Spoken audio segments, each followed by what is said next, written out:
Yeah, I don't know if you heard me the first time, but I was just before we got to basketball, I was just curious if you had thoughts as an American citizen on what we witnessed yesterday. Oh boy.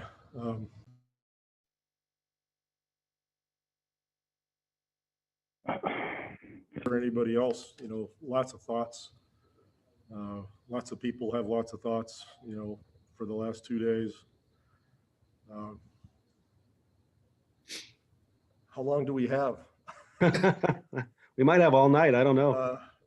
I'm glad you said citizen, because that's all I am, a basketball coach, but citizens can have opinions, and gosh, I'm trying to take the big perspective here. So many little things you could talk about that become big, but I think back even to 2016, I can still remember reading an article in the New York Times by Frank Bruni warning everyone during the primary process not to enable Donald Trump and to take him seriously, because something could happen.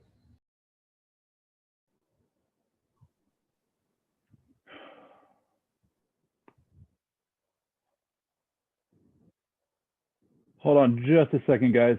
I think Pop just dropped out. I think we might be having some issues. I apologize. Let me jump on with Jordan real quick.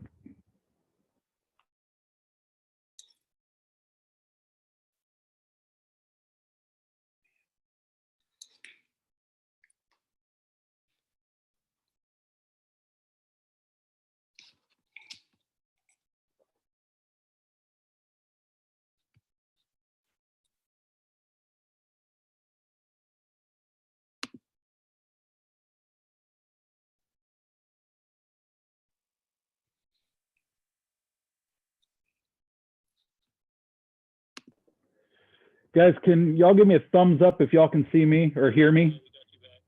All right. Okay. All right. You're all right. Okay, are we good? Yes. Sorry about it. Hi, guys. You were saying? I was just talking about the Frank Bruni article that I remembered reading back in 2016 and how it all came to pass. And yesterday, I think the big picture for me was how it just laid bare the blatant, dangerous, debilitating racism that is our country's sin and has plagued us all these years. There can't be a better obvious example of a system that is not fair as far as justice and equal rights are concerned and protection of citizens. It was just right in your face, and anybody that can ignore that is a shameful individual, in my opinion. It's hard to deny that. And the second take was the fact that I believe with all my heart that Trump enjoyed it. And they talked about the police and how easy it was and the barriers were pulled and they just walked right in. That doesn't happen unless there's a wink and a nod somewhere. That just doesn't happen. It's never happened at any protest anybody's ever been to. This was a wink and a nod. Somebody had to realize that this was allowed, that this was, and that's where the lack of preparation comes too. There wasn't any preparation. He didn't want any preparation. He's incapable. He's incompetent. While that was going on, 4,000 of our other citizens died due to the pandemic yesterday. We still have the cyber attack that was way worse than Pearl Harbor that hasn't been talked about by him. He doesn't care. He loved those people hitting the Capitol because that's what he cares about. There's nothing, he's incapable of caring. And it's in one way, it's sad because he's a deranged, really flawed individual, but he's also dangerous. And that's why I don't think it's so far-fetched for people to start talking about the 25th Amendment We know it probably won't happen. Mike Pence isn't going to do it. You know, he's been an obsequious man for 4 years. He's not going to do it. I think he tried to take credit because he didn't try to overturn everything in the Congress last night. Well, he can't. He doesn't have the power to. But people acted like he did some kind of good thing. Their job there by the Constitution is to count the ballots. That's it. That's all they do. So he didn't do anything to help any situation whatsoever. If he really wanted to save himself, and like Lindsey Graham tried to do, which was really hilarious after the way he's conducted himself for 4 years, he could go ahead and start this 25th Amendment procedure, and then he'd be a hero. Then he could have his self-respect back. But he has none. All these people, you know, Hawley's a joke. This entitled, elite, educated person is really smart, just like Ted Cruz is smart. But they throw fuel onto Trump's fire. They are worse than Trump because they're not sick. They're not deeply flawed. Mr. Trump is not a well man. These people are sane, but their self-interest, their greed, their lust for power outweighs their love of country or their sense of duty to the Constitution or to public service. And one would have thought with those incidents yesterday, they might do a mea culpa like Senator Loeffler, even though it was hilarious also. But they doubled down and still went and did it, as if we're all stupid. You know, sometimes smart people think everybody else is stupid, and they don't think that we can see that they did this for their own personal reasons so they could keep the base. But it's going to backfire on them. So those are my two major takes from it. And, you know, beyond that, there are a million things we could talk about, but, you know, there's a game later, but just the sickness that this man has, and the fact that it was the Capitol, it's our country. We're in a horrible position, and we could send a message to the world. We can send a message to our children, to our citizens, that what they saw yesterday wasn't really America. Although that was America. It happened here. That's who we are. But we don't want to be that. And Mike Pence can send a message. If he doesn't, I hope Nancy Pelosi follows through.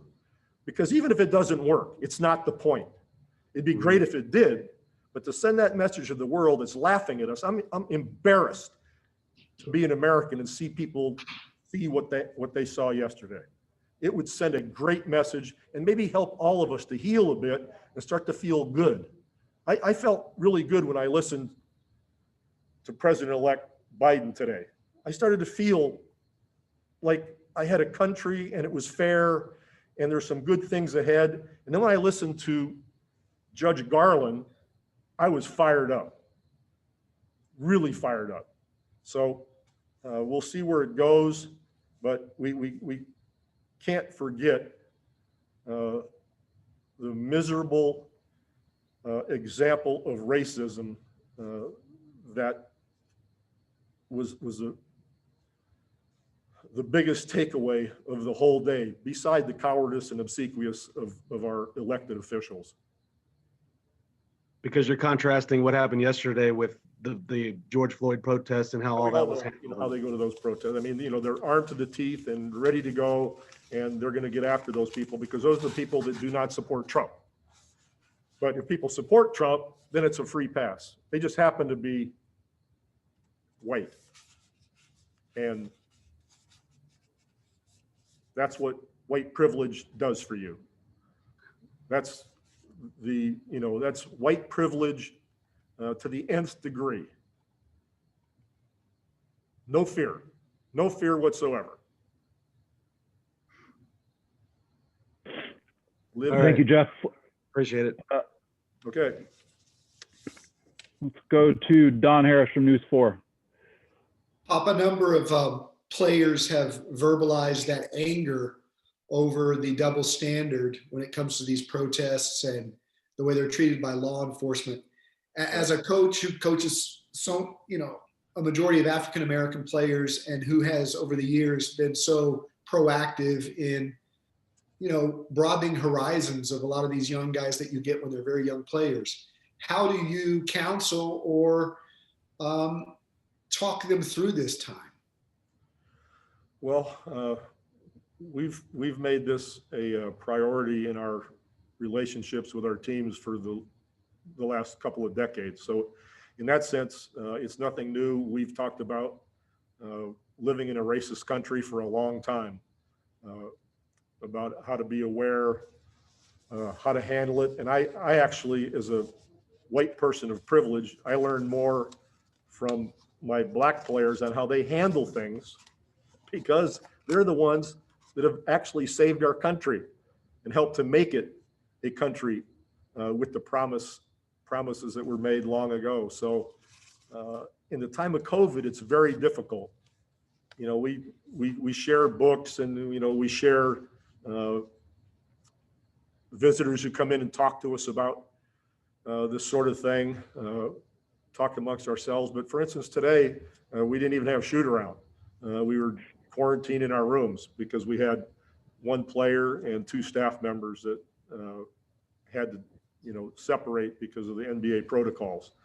So it's difficult. Games end and you go back and get a little plastic dish of food. I'm not complaining. We have it very good, but you go back to your room and you eat your food. You don't eat with your team or your coaches or anything like that. So the camaraderie part of team sport and all that is kind of out the window. So it is difficult, but when we get opportunities, either at shoot around or post shoot around, it's a good time, to bring things up, to make sure that these young kids are also realizing there's a world out there. And the more they're made aware of how it works and what they're up against, and even giving them, the knowledge that it is getting better. When you have people like Stacey Abrams doing what she did in Georgia, that helps all of us, feel better about where we live and what we can be as we move on. And it goes on and on in that respect. So, being hopeful is just as important as pointing out all the flaws. Thank you, Don. Pop, we got one more for you. Mark Medina from USA Today. Hi, Pop. Good to see you, and thank you for speaking out on these issues. How do you think history is going to look at LeBron James with what he's done with speaking out on these issues and all the different initiatives he's done over the years to help people? I think he's going to be an iconic figure. Nobody can be, what Muhammad Ali was as far as sport is concerned. But in that same genre, I am so proud of this guy and so pleased for him that from the time he came in as a teenager to see his development now, basketball, sure, fine. But as a human being, as a citizen, as someone who looks at the social issues of our time and is willing to speak out about them, and he doesn't do it with hate. He just tells the truth, and he lays it out there and enables everybody else to feel good about understanding that they do have a First Amendment right, and that they can do these things. It's one of the greatest things about our country. So he's a very special person, in that regard. So, he enables in the way that you would hope a president of your country would enable. But as we know, that's an impossibility. Okay, thank you, Pop. Much appreciated. Take care. Thank you guys for joining us. We will get this turned around and dropped into our media folder here shortly. And if y'all need anything, just holler at Jordan and I. Otherwise, we will see you guys after the game. Thank you. Hey, Chris, Yes, Don. what's the news on the COVID Yeah, Chris. protocol? Anybody not eligible? I'm sorry, Don. My earphones were going crazy. Run that past me one more time. Pop mentioned the quarantines of one player and staff members affect any eligibility. Yes. So Drew Eubanks